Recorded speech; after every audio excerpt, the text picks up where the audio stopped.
Garden. God planted a beautiful garden. Genesis 3:8, 2:16 to 17. The city comes to life. Along the dirt-ridden tracks, in the centre, the mass of fantastic green structures, the busy creatures embark on their daily routine. Dandelions are the yellow orbing street lamps that guide the busy workers on their commute through the dirt-ridden roads, which lie amidst the towering green skyscrapers, overbearing the hustle and bustle of the creepers. Upwards, cosmic blue skies blanket the highways of green and brown. Winged beasts circle above like planes of flesh and feather, pilots of the skies overlooking this living metropolis. Upon the periphery of the city, downtown from the towering green skyscrapers and yellow roving street lamps, the barren mass laid waste by the colossi who dominate the architecture of the city. Nothing can thrive here. Leaves and debris swept aside amongst the waste and solitude of dead land, overlooking this living metropolis. The hustling, bustling creatures overlook the destitute beyond.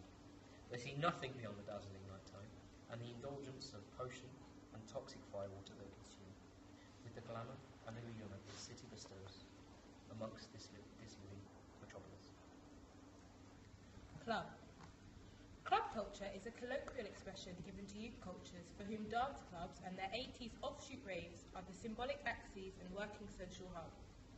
The sense of place afforded by these events is such that regular attenders take on the name of the spaces they frequent, becoming clubbers and ravers. The city goes to sleep. Vivid orange turns to charcoal black. The stars reveal themselves from their blue satin cape, whispered desires and dreams replace the monotonous conversations of the everyday. Witching hour. Potions are concocted and shared by the hustling, bustling creatures of their green campus city. There is magic in the night, constituting to limitless possibilities and infinite adventures, all sheltered under darkness's wing of protection. Toxic firewater drank, pills popped in pallets, tiny Olympic torches inhaled, creating halos of smoke spiraling around the consumers. Vision wonky. Hands clammy.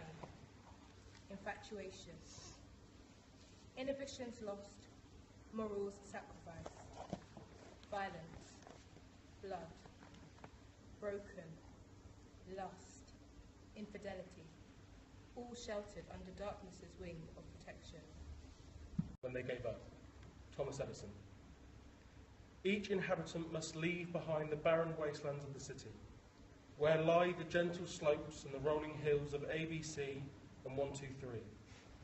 In a sun-washed valley of golden velvet land, small mounds and humble ridges build, grow, and transform into broad mountain ranges of there, and sheer jagged cliffs of Sokotoa, all in preparation for this mountain man's climb.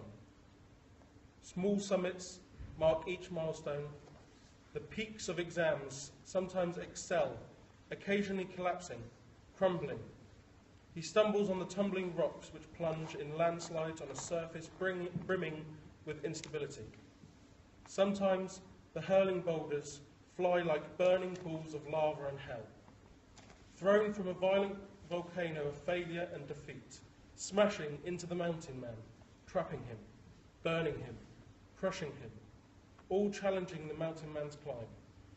Although the harsh and bitterly unforgiving wild terrain damages him, the mountain man persists until he reaches the formidable summit. Frequent, sleepy slumps and barren plains of hopelessness and destitute infiltrate ragged, jagged spans.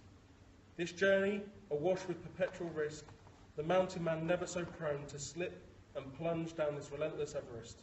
Throughout his life, mountains, summits and landslides are ceaseless, but the mountaineer has conquered this peak-to-peak adventure, and with each step becomes more sure-footed. The mountain man is qualified for this climb. Home. He is happiest, he be king or peasant who finds peace in his home. Johann Wolfgang van Gogh. The weary mountain man returns to his cave, a grotto overlooking the barren wastelands, and beyond that, the spellbinding glamour of the enchanting city, and the mystic inhabitants who drain cauldron after cauldron of toxic firewater. The cavern is filled with familiarity, Like a magpie, he gathers trinkets throughout his peak-to-peak expeditions. From the stores amidst the fantastic green skyscrapers, escaped stones form miniature statues and ornate treasures, build this man-made nest of safety and serenity. Into the kitchen the mountain man clambers, simmering his stew on the cave's hot coals which thrive on the burning infernos of the earth's core. At a glimpse, the sink is a rock pool.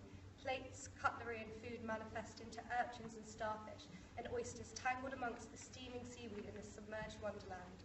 Stalactites cling from the heavens, bouncing a warm glow off the spectacular and imposing pillars which support the architecture of boulders overhead in this man-made nest of safety and serenity. The heart of the cave is the fireplace, a roaring spirit, projecting runes and shadows of the ancestors on the walls. Flames flicking, licking the air angrily, almost as though